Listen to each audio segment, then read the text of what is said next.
Bonjour à tous, je suis Kevin, je suis développeur depuis plus d'une décennie.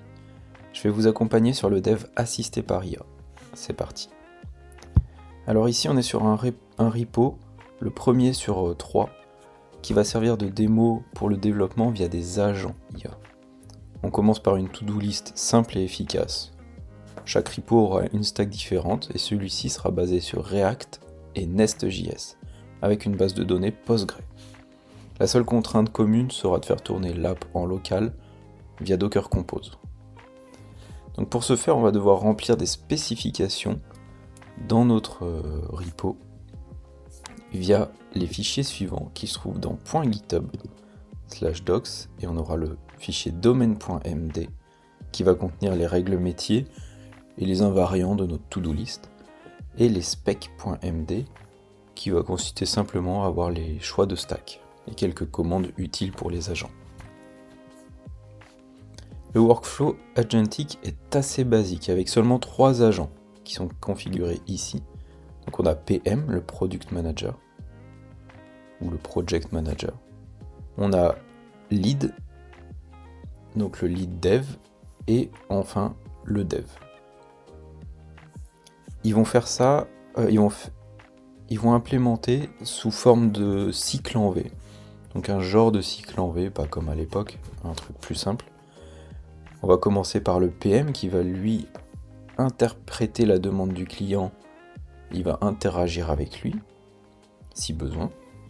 Ensuite le lead, il va prendre les besoins du PM, en déduire des décisions d'architecture et mettre en place un backlog. Le dev ensuite implémente les tâches du backlog, fait tout ce qu'il a à faire. Il renvoie au lead, c'est là qu'on remonte dans le V, il renvoie au lead pour faire la revue de code et ce lead va, si besoin, demander une itération sur le code au développeur pour l'améliorer. Et enfin, dès que tout est bon, on renvoie la balle au PM qui valide fonctionnellement l'implémentation. Donc si on regarde un peu ce qui se passe dans le PM, on a la configuration, donc le nom PM, comment est-ce qu'il doit et quand il doit être appelé, surtout c'est ça qui est important, et qu'est-ce qu'il doit faire, donc une petite description pour que le workflow d'agent sache à quoi il sert. Il peut appeler l'agent lead, donc on lui donne cette possibilité-là, on le contraint un petit peu. Là on peut lui spécifier aussi sur quel modèle il va tourner.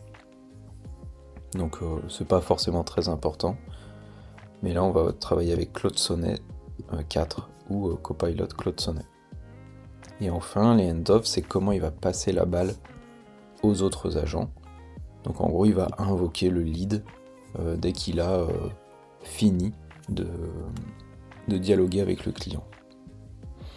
Donc ensuite on voit son rôle, ça c'est pour que c'est du contexte pour comprendre ce qu'est un product manager, tout simplement. Donc on lui donne quelques règles d'aller lire certains fichiers par exemple, et aussi de produire certains fichiers. Il a 2 modes parce que vu qu'on est en cycle en V, donc le mode A quand on demande une nouvelle feature, donc il va faire toutes ces choses là jusqu'à là. Et ensuite on a le mode B, donc quand on finit le cycle en V, quand on remonte, où là il va faire d'autres tâches. Il a également des règles immuables à valider, à suivre surtout. Et enfin, une checklist de complétion pour s'assurer qu'il a bien tout fait son travail. Ça c'est assez important, de lui donner des checklists. Ça va lui permettre de structurer sa réflexion, son implémentation. Donc voilà pour le PM. Le lead, c'est exactement la même chose. Il a des hands-off un peu plus complexes vu que il peut soit appeler le dev, soit le PM. Mais en gros, il a à peu près le même type de prompt, c'est un prompt géant en gros tout simplement, de qu'est-ce qu'il doit faire, comment il doit le faire, et à quoi ça doit mener. Et donc là pareil, il a des checklists pour les différents modes. Donc le mode, on fait des décisions architecturales suite au PM. Le mode, on fait une review de code et éventuellement on fait une boucle d'itération avec le dev. Et enfin, le mode de on valide l'implémentation technique, on passe la balle au PM. Et le dev, du même genre. Donc lui c'est hands-off, c'est un peu plus simple, lui il renvoie la balle simplement au lead. Et il a tout son contexte. Son travail, c'est de développer, d'écrire des tests unitaires aussi. C'est spécifié. Où?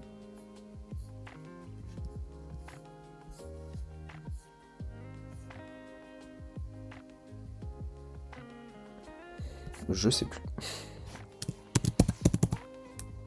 Ici, voilà. Donc écrire des tests et les faire tourner. Pareil, toujours sa checklist. Ok. Donc voilà pour les 3 agents. Ensuite, on aura des skills qui sont déjà préconfigurés pour standardiser leur comportement, le comportement des agents, et des instructions pour leur donner des règles précises à suivre. Et mener à bien du coup ce workflow d'implémentation. On les verra dans les autres repos. Une notion de feedback est aussi intégrée pour que les agents puissent s'améliorer au fil du temps. On le voit ici. Pour l'instant, elle est vide, c'est normal. On va pas configurer plus que ça les agents pour voir comment ils se débrouillent déjà dans un premier temps, notamment avec Docker, les tests automatisés ou même les variables d'environnement. Par exemple, le user et password de la base de données, comment il va se débrouiller avec ça. Et enfin, on a un petit fichier copilot instruction.md qui sert de point de départ pour contextualiser les agents sur le projet. Donc c'est parti, on va passer au cadrage du projet. L'idée, c'est d'avoir une to-do list fonctionnelle avec une interface utilisateur très simple, permettant de créer, lire et mettre à jour et supprimer des tâches. Chaque tâche doit avoir un titre, une description, une date d'échéance et un statut. Donc on va remplir le fichier domaine.md. Hop. Donc là, je vous le donne en 1000, je l'ai fait remplir par une IA. Je lui ai donné ce petit contexte que je vous ai dit à l'oral. Et ensuite, l'IA m'a généré une spec métier de qu'est-ce qu'il doit y avoir dedans. Donc en gros, il nous donne le modèle de données avec titre, description, date d'échéance, un statut qui est un enum avec 3 états possibles à faire en cours terminé. On a les fonctionnalités attendues, donc le CRUD, création d'une tâche. L'utilisateur doit pouvoir ouvrir un formulaire de création, puis le valider. Attention, le titre est obligatoire. La date d'échéance par défaut est la date du jour et le statut initial est à faire. Donc là on voit qu'il a précisé plus de choses, il a déjà réfléchi, l'agent à qui, l'IA à qui j'ai donné ce petit brief, et il en a produit une spec métier qui est cohérente, assez complète. On laisse peu de zones d'ombre en fait pour l'implémentation par la suite. On a la consultation de la liste, donc affichage de toutes les tâches sous forme de liste ou de carte. Chaque tâche doit afficher son titre, son statut, avec un code couleur distinctif et sa date d'échéance. Donc à voir comment il va les trier. Est-ce qu'il va les trier par statut ou par date? Pour l'instant, on ne sait pas forcément. La mise à jour, donc l'utilisateur peut modifier n'importe quel champ d'une tâche existante, ok. En action rapide, possibilité de changer le statut directement depuis la liste sans ouvrir le formulaire complet. Ça peut être cool. Est-ce qu'il va faire un glisser-déposer? Peut-être, on verra. Suppression, donc l'utilisateur peut supprimer une tâche, ok. Ajouter une fenêtre de confirmation pour éviter les erreurs. Ça, assez important. Enfin, un petit brief sur l'interface utilisateur. Ça c'est vraiment ce que le client veut, c'est ce qu'un client pourrait nous soumettre comme besoin. Donc ça doit rester minimaliste pour se concentrer sur le code. Bon, ça c'est pas tout à fait ce que le client aurait dit, mais bon. Vue principale, un bouton pour ajouter une tâche en haut, suivi de la liste des tâches. Code couleur en fonction des statuts, affaires gris ou rouge, en cours bleu ou orange, et terminé vert. Alors là, vu qu'on lui laisse deux choix, on sait pas trop lequel il va prendre. Mais le client, il aurait jamais donné deux choix, donc on va faire gris, ce qui me paraît plus logique. En cours, on va faire bleu, bleu c'est pas mal. Terminé vert. Et quelques règles de gestion et contraintes sur l'application, donc aucune authentification n'est requise. Ça c'est bien important parce qu'en gros on veut faire un exemple simple. Donc toute personne ayant le lien peut lire, modifier ou supprimer des tâches. Là on est vraiment sur un projet de démo. Persistance, donc les données doivent être sauvegardées, donc on va les sauvegarder dans Postgre, ça sera spécifié dans le fichier spec. Et le tri, tiens là il parle du tri, par défaut les tâches sont triées par date d'échéance, les plus proches en première.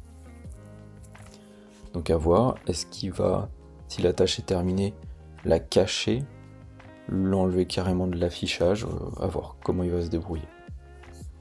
Si on regarde le fichier spec, donc là je l'ai rempli à la main quand même, faut pas abuser.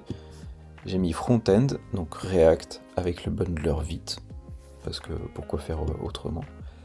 Nest.js sur le back-end, ça c'est ce qu'on avait dit, et PostgreSQL en base de données. Niveau orchestration, Docker Compose. Je lui ai donné des commandes pour l'orienter quand même un tout petit peu sur Docker, et ça permet aussi de fluidifier le travail des agents, parce que s'ils doivent trouver comment lancer eux-mêmes, ça peut prendre 2-3 minutes de plus, c'est dommage. Donc la Docker Compose build, ça va lancer l'application en local. Docker Compose exec backend npm run test, ça va lancer npm run test dans le conteneur backend. Et ensuite les accès, donc on lui précise, donc le front-end ça sera sur localhost 5174, le port par défaut de vite, et le back-end localhost 2.3000. Base de données classique aussi, même si on va pas y accéder tel quel. Ok, donc on va pouvoir passer au démarrage. Donc je ferme tout ça, tac. On va ouvrir le chat et on va soumettre une demande au client. Donc là, je suis dans GitHub Copilot, ok. Je suis en mode agent, important. Je précise pas d'agent, je suis en mode agent. Et je me suis mis sur Claude Sonnet 4.6 Medium, pour pas non plus qu'ils partent dans des délires de réflexion trop poussés. On est sur une appli simple, on a bien détaillé tout ce qu'il faut, pas besoin d'aller trop loin. On passe pas sur un modèle qui coûte 3 fois plus cher, parce que ça crame des tokens pour rien. Et c'est parti. Donc on va lui dire, le client souhaite que l'on commence le dev de la to-do list. C'est le démarrage du projet.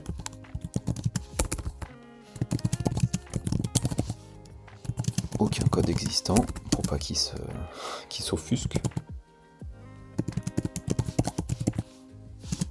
À ce stade, on va quand même lui préciser que les fichiers de spec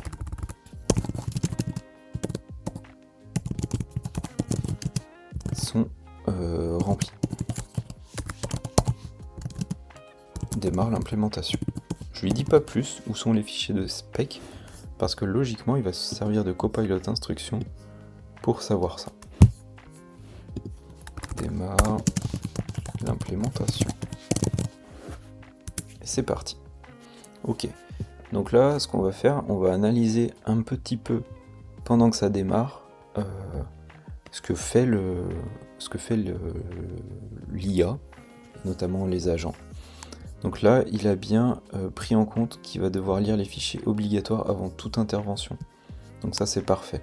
Il est allé lire domaine, feedback, spec. Il a lu tout ce qu'il y avait dans .github.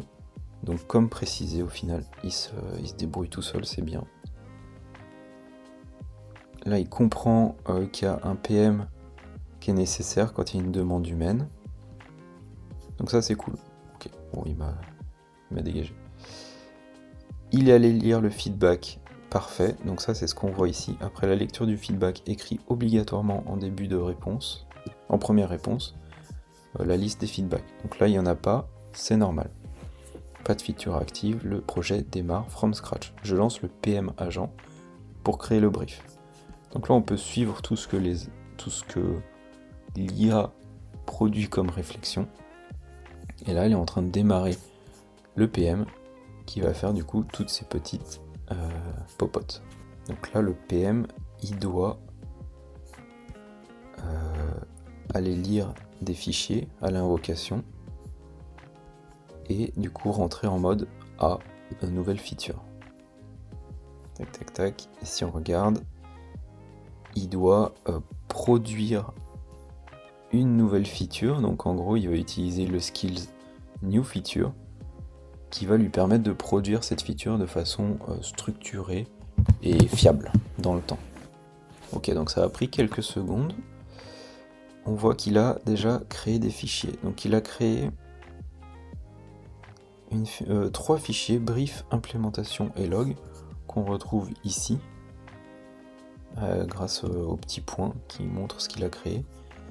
Donc ça c'est précisé dans le skills new feature de comment créer une feature. Donc la nomenclature du truc et les 3 fichiers à créer. On ira les voir juste après. Là, il est en train de me poser des questions, ça c'est intéressant. Donc ici, alors US, créer, lister, modifier, statut rapide, supprimer, confirme, hors scope haute, question lead, aucune, valider. Ok, donc là en gros, il nous dit est-ce que ce que j'ai produit comme brief est ok. Donc avant de valider, on va aller voir. Donc là, on a les différentes user stories. Donc créer une tâche, blablabla, bla bla, ouvre un formulaire et saisir les informations d'une nouvelle tâche pour que je puisse l'ajouter à la liste commune. Ok. Priorité haute, ok. Point d'entrée fondamental. Donc là, il a les critères d'acceptation, ça c'est hyper important. Donc on doit avoir un bouton ajouter une tâche visible en haut de la page, comme c'était précisé. Le clic ouvre un formulaire avec les champs, obligatoires ou non. La date d'échéance est pré-remplie à la date du jour, le statut est à faire. Soumission sans titre affiche un message d'erreur et bloque l'envoi, ok, parfait. Blablabla. On a du coup les user stories du CRUD, donc 5, parfait. Et là, dans quel ordre il va les faire? D'accord. Bon bah a priori, moi ça me convient, donc je vais faire valider. Si on regarde dans les logs, donc ça c'est une autre façon d'analyser ce que les agents, comment les agents travaillent. On peut suivre leur progression via le chat, mais via la configuration du workflow, j'ai aussi mis en place des logs. Donc là on voit ici, si on l'affiche comme ça, ça sera plus lisible. On voit que le PM il est passé en brief ready. Ok. Cette partie elle est très importante pour détecter des imprécisions dans la configuration des agents. Ici on a vraiment tout ce qui se passe. Dans l'implémentation, on va avoir tout le travail du lead et du dev. Ok, donc là il me repose une question, checkpoint, validation humaine requise avant de passer à lead, ok. Donc là il me remet une petite synthèse, ouais, je valide et je passe à lead. C'est parti, il continue de travailler. Ce qui est hyper intéressant avec GitHub Copilot, c'est qu'en gros, en mode étudiant ou en mode formateur par exemple, on a droit à des premium requests. Et là, on voit que j'en ai utilisé 10% pour l'instant. On va voir si ça évolue. Mais je crois que de mémoire, c'est 1500 premium requests. Et là, tout ce qu'on est en train de faire, c'est une premium request. Donc on imagine qu'on va implémenter une to-do list avec une seule request. éventuellement si on a une itération ou deux, en 3 requests, on a notre application. Et si on a droit à 1500 par mois, on a de quoi faire, clairement. Ok, on voit que le lead commence à travailler, il nous a rempli le fichier backlog. Donc il est toujours en train de travailler, on va juste le parcourir tranquillement en attendant. Donc là, qu'est-ce qu'il nous a produit? Il nous a créé un backlog pour l'infra, ok, 3 tâches. Donc mettre un Docker Compose avec le service Postgre, backend et frontend, parfait. Donc pour ça, il va créer un Docker Compose.yaml. Ça, c'est des tâches qui vont être assignées au dev. Avec l'état, le nombre de points, ok. Task 2, init backend nest.js, qui va scaffolder un projet tout simple. Il va activer 2-3 trucs intéressants. Déjà, il met des cords, bonne pratique. Là, on voit qu'il va partir sur TypeORM. C'est un choix. Pourquoi pas, on lui a pas précisé, donc il fait ce qu'il veut. Il va init le front-end avec React plus vite. Configurer le proxy vite vers HTML pour éviter les problèmes CORS en dev Dockerfile front-end. Ok, très bien. Ensuite, il y a le backend CRUD, 4 tâches.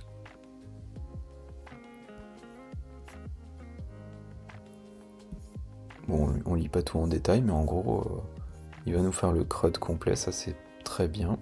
Côté backend, donc les quelques routes d'API nécessaires. Il va faire des tests unitaires avec Jest. Donc pour l'instant, c'est tout comme j'aurais produit moi. En tout cas, tout comme je l'aurais imaginé. J'aurais peut-être pas utilisé TypeORM, quoique c'est plutôt un bon choix, c'est simple, c'est efficace. Front-end CRUD, donc ok, il va gérer la couche d'API. Il va créer un composant card, donc il va partir sur une card, une liste de cards, ok. Une action rapide sur le changement, blablabla, le dialogue de confirmation. Et il va faire des tests côté front-end aussi, bien. Et à voir comment il les écrit. Donc là, a priori, on est bien, il a fait ses décisions d'architecture, de stack, il a précisé des choses qui ne l'étaient pas encore. Et là, il nous pose une question. Alors, le lead a planifié la solution technique, TypeORM. Ok, pas de step generate, ouais, comparé à Prisma, c'est vrai que pour ça c'est quand même plus simple. Monorepo front-end backend avec Docker Compose de la racine, nickel. REST JSON via fetch natif, logique. Et Jest backend plus vite RTL front-end, ok. 3 grands groupes avec un nombre de points. Ok, je valide et on lance le dev sur toutes les tâches. Là, ça va prendre un peu plus de temps. Donc, pendant qu'il valide, on va aller vérifier les logs. Et il nous a bien mis que le lead, roadmap ready, il a écrit des ADR. Donc, architecture decision record. Et il a planifié le backlog. C'est parti, on se retrouve une fois que le dev aura fini. Alors on se retrouve en plein milieu du travail de l'agent dev parce qu'il a une question à nous poser. Est-ce qu'on l'autorise à éditer un fichier sensible, donc le .env? Donc c'est bien, il fait comme je m'y attendais. Il crée bien un fichier .env pour tout ce qui est mot de passe.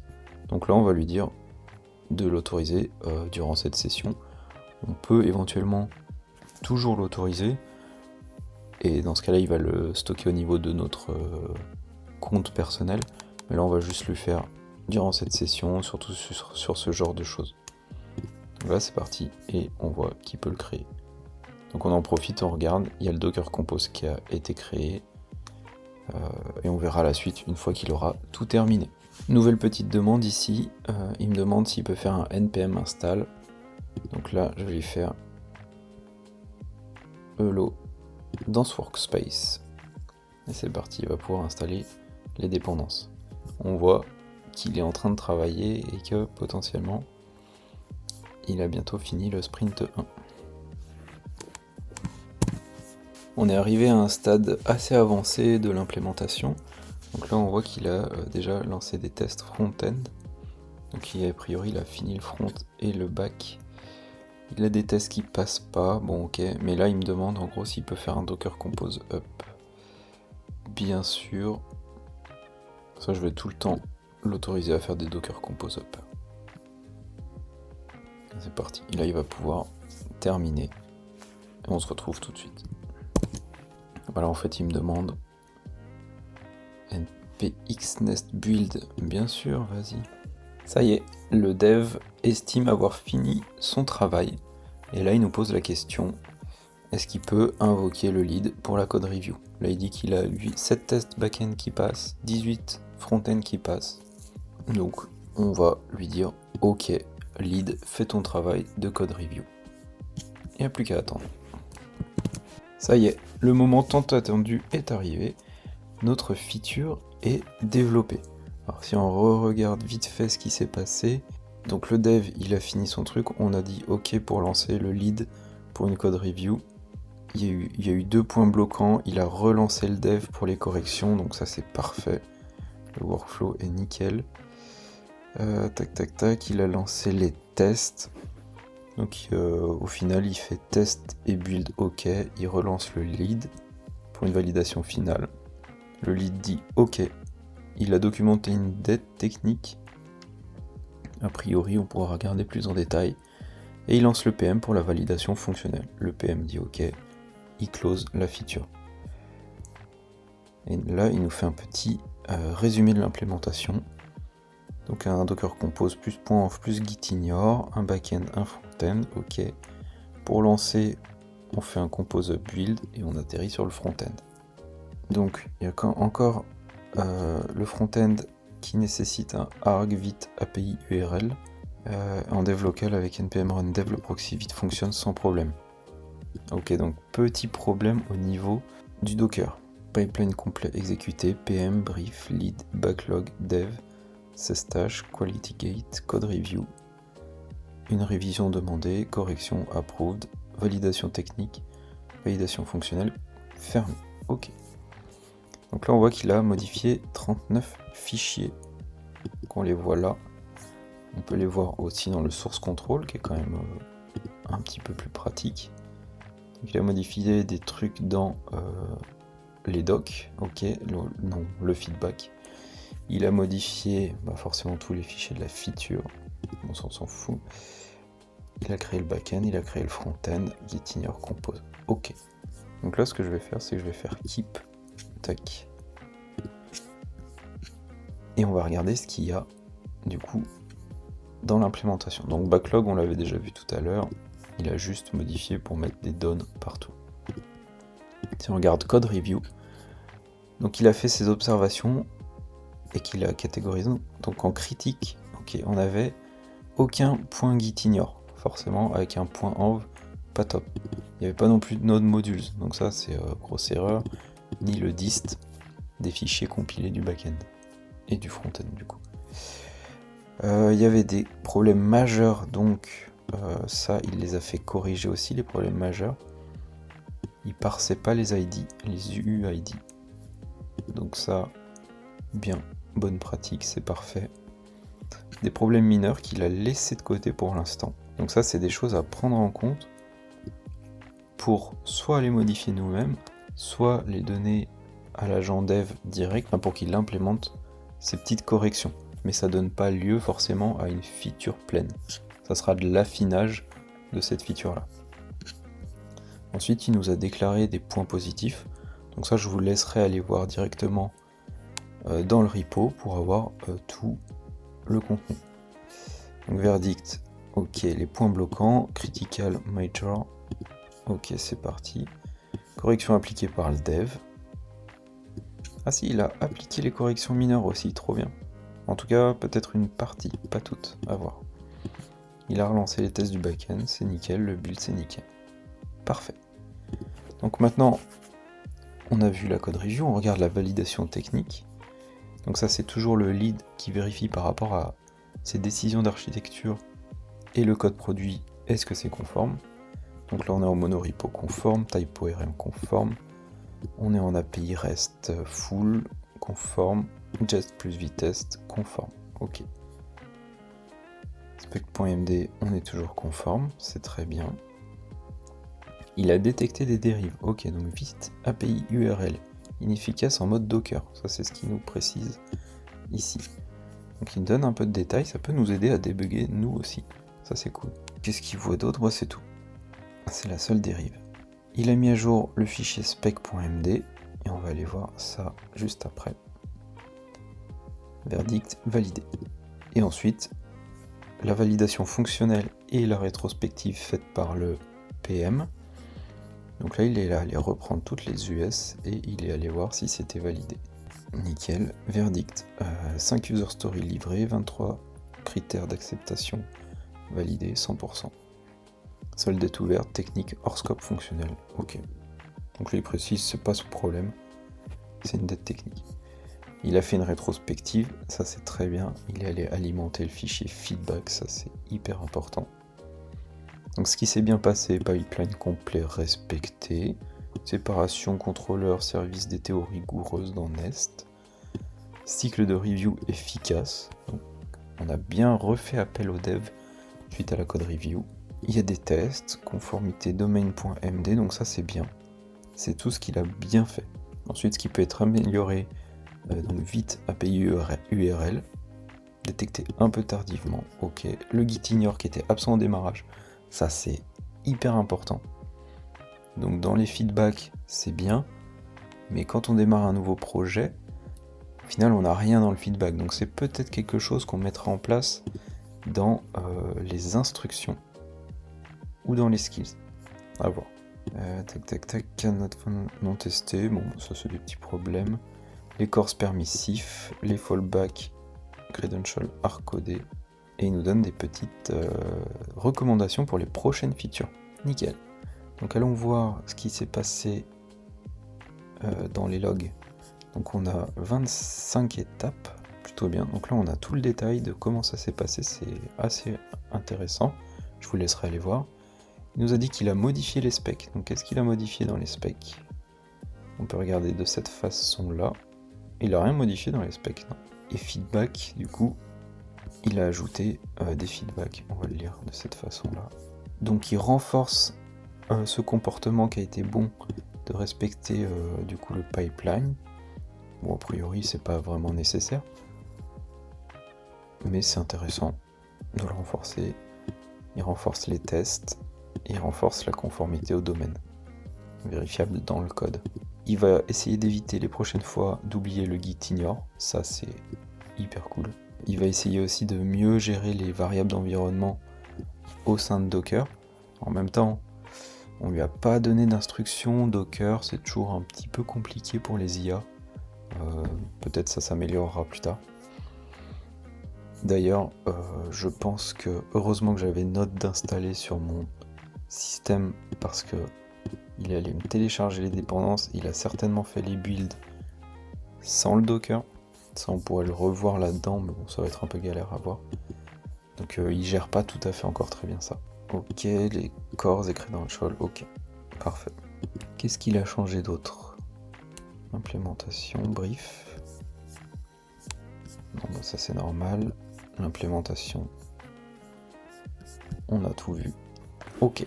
Moi, ce que je me demande, c'est comment il est allé peupler la base de données.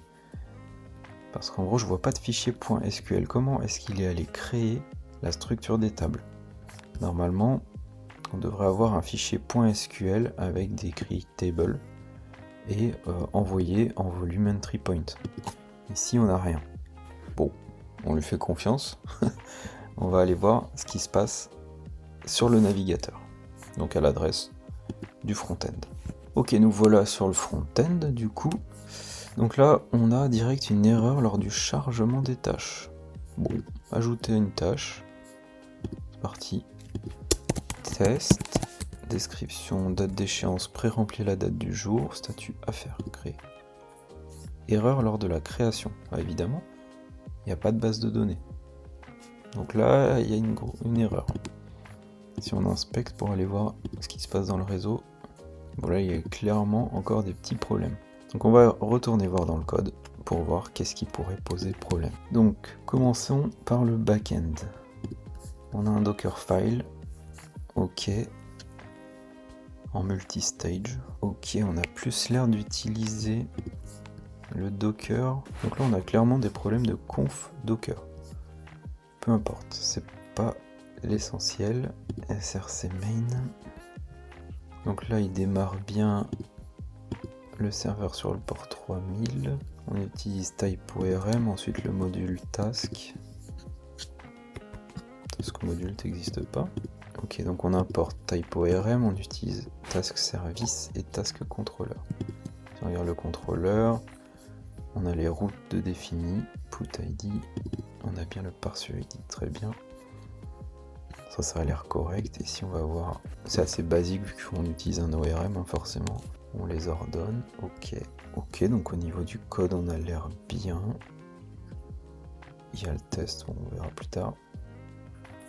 Il y a les DTO pour créer une tâche, donc le titre, not empty, la description et la date. On a dit que le statut c'était forcément en to do. L'update, on peut update le statut, ok, l'update status, ok, et l'update d'une tâche complète, ok. Les DTO c'est parfait. Les tests, du coup, je me demande comment il les a lancés. Bon, vu qu'il a moqué du coup la base de données, enfin il a moqué le repository. Donc niveau back, on a l'air bien, hormis le fait qu'on n'a pas de base de données. ToDoDB, c'est bien, mais il me manque le fichier d'initialisation .sql. Là, si je vais dans ma base de données, je verrai jamais quelque chose. Niveau front, vite config, proxy API, ok. Donc comment on fait pour récupérer? On utilise un fetch tasks. Ok, la base URL, elle est là. Vite API URL. Donc c'est peut-être ça aussi le problème qui va pas.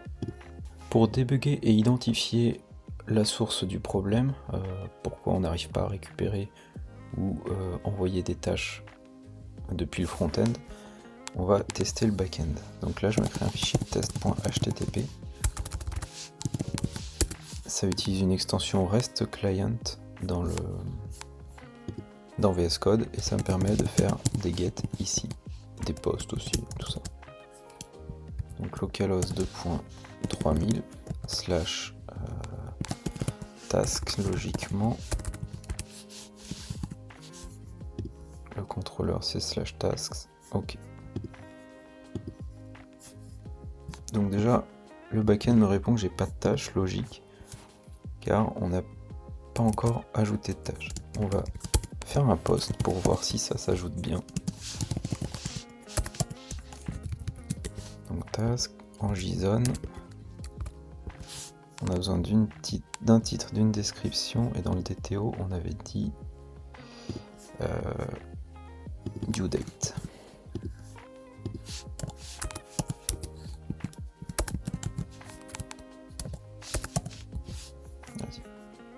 Hop. Tâche créée 201, nickel. Si on fait un get, on a bien cette tâche. Ok, donc le backend semble bon. Ça veut dire que la base de données a été initialisée. Ça doit venir de la configuration de typeorm. C'est ça. Il utilise synchronize true. Donc là, ça veut dire qu'il synchronise en fonction des DTO. Il synchronise la base de données en fonction des besoins de l'application. Ça peut être dangereux ça en production. Bon là on laisse tel quel, mais on utilisera plutôt des systèmes de migration. Ça serait mieux. Ok, donc le back-end fonctionne. On va voir maintenant comment débugger le front-end et pourquoi il n'arrive pas à récupérer les tâches. Donc dans Docker Compose, on a le service front-end qui utilise le Dockerfile et qui envoie cette URL. Ok, il dépend de back-end, ça tout va bien. Si on regarde le Dockerfile, donc il build et ensuite il sert. Ok, donc c'est ça qui nous disait tout à l'heure dans l'implémentation. Il n'est pas en mode runtime en fait, le Docker. Build time versus runtime. Donc ça c'est pas top pour nous. Clairement la configuration Docker elle est pas au point. Donc ce qu'on va faire, c'est qu'on va lancer le front-end directement sur la machine pour voir npm run dev. Ah bah non, cd front-end forcément.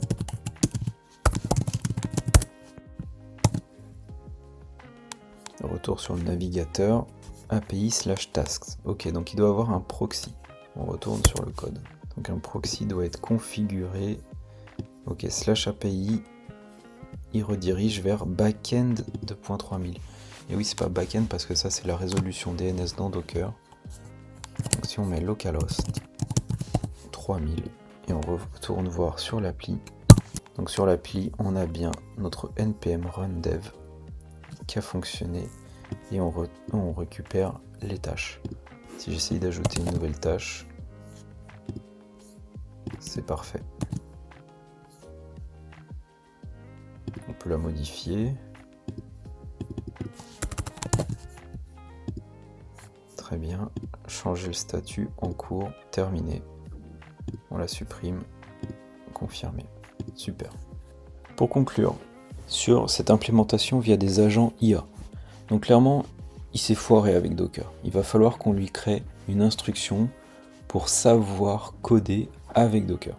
Là, actuellement, il ne sait pas faire. Hormis ce problème, on a quand même un code qui est propre. Donc on l'a vu, le backend, il est nickel. Il est testé.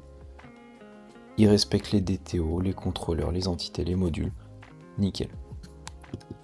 Le front-end, on n'a pas trop regardé au final, mais quand on a vu, l'affichage est simple et facile à lire. Il y a quelques composants, donc a priori ça c'est tout bon aussi. Donc niveau code, on a un code de qualité. En même temps, on a un projet assez simple. Au niveau du workflow d'agent, il a été bien respecté, il est efficace. Ça a pris en gros 1 heure entre la définition du besoin avec le PM, les décisions d'architecture du lead, l'implémentation du dev et ensuite la validation par les agents, à peu près 1 heure. Au niveau des premium requests, ça m'a pris 1%. Donc vraiment, c'est une solution hyper fiable, hyper rapide. Là, on l'a mis sur des rails. Il faut qu'on implémente, qu'on améliore ces rails, parce qu'on est dans un contexte particulier avec Docker. Mais sinon, plutôt efficace. On se retrouve dans la prochaine démo, toujours avec Docker. On verra comment créer une instruction, on verra comment implémenter un projet un peu plus complexe et voir comment ça se débrouille. D'ici là, vous pouvez faire ce petit exercice de modifier la config Docker du front-end pour pouvoir avoir une application complètement fonctionnelle quand vous faites Docker Compose Up. Allez, courage et à bientôt.